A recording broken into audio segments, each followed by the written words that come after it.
Good morning dear student, welcome to online class. जैसे कि हम जानते हैं, हमने अभी बीच में ऑफलाइन क्लास के अंदर ग्रामर में कुछ क्वेश्चन डाले थे। आई होप आपने अपने नोटबुक में अच्छे हैंडराइटिंग में कर लिए होंगे। फिर हमारे जो ऑनलाइन क्लास चल रही थी, हमने 4 अगस्त को ली थी लास्ट। तो उसमें हम बिलस्य वाणी न कदापि में श्रद्धा का सारांश जो है हिंदी में मैंने आपको एज ए कहानी आपको बताई थी, ताकि अपन पाठ पढ़े तब अपन को आसानी से समझ में आ सके। आज हम word to word, line to line इस पाठ का अध्ययन करेंगे। मैं वापस इसका मतलब बता देता हूँ। बिलस्य वाणी न कदापि में श्रुता का मतलब है कि बिल की वाणी आज तक मैंने नहीं सुनी है। ये कौन कहता है? ये श्रृगाल कहता है। जब उसको पता चलता है कि उसकी गुफा में कोई है, तो उसको पता करने के लिए वो कहता है कि तुम रोज मुझे अंदर आने के लिए बुलाती हो, लेकिन आज नहीं बुला रही हो। अगर तुम मुझे आज आह्वान नहीं करोगी तो मैं तुम्हें छोड़ के किसी दूसरी गुफा में चला जाऊंगा। तब अंदर बैठा शेर समझता है कि शायद ये रोज इसको बुलाती हो, तो वो आवाज देता है। तो वो भाग जाता है कि मूर्ख, क्या आज तक कभी बिल बोले हैं क्या? गुफाएं कभी बोली है क्या? तो ये पता करने के लिए कि अंदर था या नहीं, इसलिए उसने ये युक्ति निकाली थी। अब हम चलते हैं line to line, word to word. प्रस्तुत पाठ संस्कृत के प्रसिद्ध कथा ग्रंथ पंचतंत्र के तृतीय तंत्र काकोलुकियम, क्या नाम है? काकोलुकियम से संकलित है। संकलित यानी लिया गया है, इकट्ठा किया गया है। पंचतंत्र के मूल लेखक मैंने उस दिन भी बताया था, विष्णु शर्मा।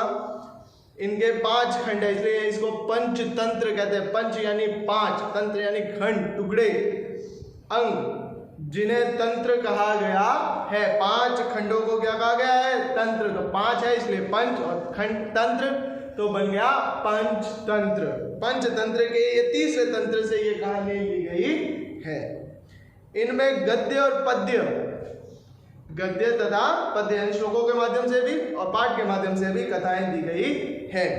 इनमें 5 जिनके पात्र मुख्यतः मैंने पहले भी बताया था कि इनके जो कहानी के कैरेक्टर होते हैं वो मोस्टली पशु या पक्षी होते हैं। उनके बेस पर आधारित वो कहानी होती है जो समाज को एक नया ज्ञान, एक नई सोच और पुरानी रीति रिवाजों से मुक्ति दिलाने का कार्य करती है, यानी समाज में सुधार का कार्य लाने का करती है। लेकिन इसके किनके माध्यम से? पशु तथा पक्षियों के माध्यम से। अब हम चलते हैं। कस्मिंश्चित् वने, किसी जंगल में। कस्मिंश्चित् वने का मतलब किसी जंगल में। खरन खरह, मैंने नाम भी बताया था उस दिन, कहानी सुनाई थी जब। शेर का नाम था खरन खरह। खरन खरह नाम सिंह प्रतिवसति इसम। इस लाइन का मतलब हो गया किसी जंगल में खरन खरह नाम का एक शेर रहता था। किसी जंगल में खरन खरह नाम का एक शेर रहता था। स कदाचित इतस्तत परिभ्रमणः शुद्धात् न किंचिदपि आहारं प्राप्तवान। वह किसी दिन, किसी रोज इधर उधर भूख के कारण इधर उधर घूम रहा था, लेकिन उसको कहीं पे भी आहार का मतलब हो गया भोजन, लेकिन उसको कहीं पे भी भोजन प्राप्त नहीं हुआ। ततः सूर्यास्त समय एका महती गुहां दृष्ट्वा, सूर्यास्त के समय उसे एक विशाल बड़ी गुफा नजर आई। सह अचिंत्यत, वह सोचने लगा, नूनम एतस्यायां गुहायां रात्रो को अपि जीवः आगच्छति।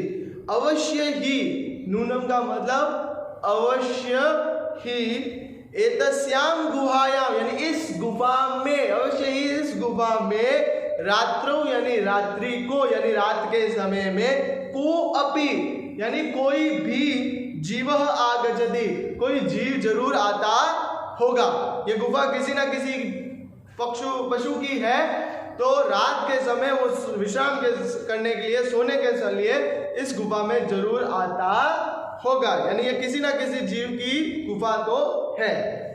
अतः अत्रैव निगूढ़ो भूत्वा तिष्ठामि इति, इसीलिए यहाँ ही, अत्रैव का मतलब यहाँ ही छुप कर उसका इंतजार करना चाहिए। अब शेर इधर उधर घुमा, दिन भर घूमा लेकिन उसको कहीं पे भी भोजन नहीं मिला, ना वो शिकार कर पा रहा था। एक गुफा दिखाई दी सूर्यास्त के समय, तो उसने सोचा कि कोई ना कोई ये किसी ना किसी जीव की तो है ही है और रात को वो जीव अवश्य अपनी गुफा में सोने आएगा, तो क्यों ना यहाँ ही छुप के उस जीव का इंतजार किया जाए। जैसे ही वो अपनी गुफा में आए मैं उसको लपक के खा लूंगा, मैं उसे लपक के खा लूंगा। अब आगे, एतस्मिन् अंतरे गुहाया स्वामी दधितपूच्छः नामकः शृगालः आगच्छत्। थोड़े समय बाद उस गुफा का स्वामी, उसका शृगाल का नाम था दधितपूच्छः नाम का शृगाल वहाँ आता है। स च यावत् पश्यति तावत् सिंह पद पदति गुहायां प्रविष्टा दर्शते न च बहिरागतः, यानी वह देखता है यहाँ वहाँ जब तक देखता है तब तक सिंह के जो पैर हैं वो गुफा में प्रवेश कर रहे हैं, गुफा में प्रवेश कर रहे, उसके पद चिन्ह यानी पैरों के निशान जो है वो गुफा में प्रवेश कर रहे हैं। न च बहिरागतः, लेकिन वो बाहर आते हुए दिखाई नहीं दे रहे। अगर कोई अंदर गया था तो वो बाहर भी तो आया होगा, तो अंदर जाने के पैरों के निशान है तो बाहर आने के पैरों के निशान क्यों नहीं। इतनी अकल उस शृगाल ने लगाई, युक्ति लगाई कि इसका मतलब वो अभी भी गुफा में बैठकर, गुफा में छिपकर मेरा इंतजार कर रहा है। शृगालः अचिंत्यत, अब वो शृगाल जो है वो सोचने लगा, अहो विनष्टो अस्मि, अब तो विनाश का समय है। नूनम अस्मिन बिले सिंह अतिस्थित तर्कयामी, अवश्य ही बिल में शेर जो है छुपकर मेरा इंतजार कर रहा है। तत् किम करवाणी, अब मैं क्या करूं, गुफा में जाऊंगा तो मर जाऊंगा। एव विचिंत्य, ऐसा विचार करके दूरस्थ रवम क्रतुमाभ्रत, वो थोड़ा सा गुफा से दूर जाता है और बोलता है, भो बिल अरे बिल, भो बिल अरे बिल, किम न स्मरसी, क्या तुम्हें याद नहीं। क्या बोलता है, किम न स्मरसी, क्या तुम्हें याद नहीं। यन्मया तव्या समय कृतोस्ति यत् यदा हम बाहरतम प्रतिगमिष्यामि तदा त्वं माम आकरिष्यसि, यानी कि तुम इतने समय से मेरे साथ हो, क्या तुम्हें ये याद नहीं कि जब भी मैं बाहर से आता हूँ तो अंदर आने के लिए तुम मेरा आह्वान करती हो, यानी मुझे बुलाती हो, इतना भी याद नहीं। यदि त्वं माम न आह्वयसि, अगर तुमने मुझे नहीं बुलाया या आह्वान नहीं किया, त्रहि अहम द्वितीयम बिलम यास्यामि इति, तब मैं किसी दूसरे बिल में क्या कर जाऊंगा, प्रवेश कर जाऊंगा। डियर स्टूडेंट, आज अपन ने इतना पढ़ा, इसके आपको शब्दार्थ जो है नोटबुक में करने हैं। नेक्स्ट ऑनलाइन क्लास में हम इस चैप्टर को पूरा कंप्लीट करेंगे। तब तक stay home, stay safe, thank you.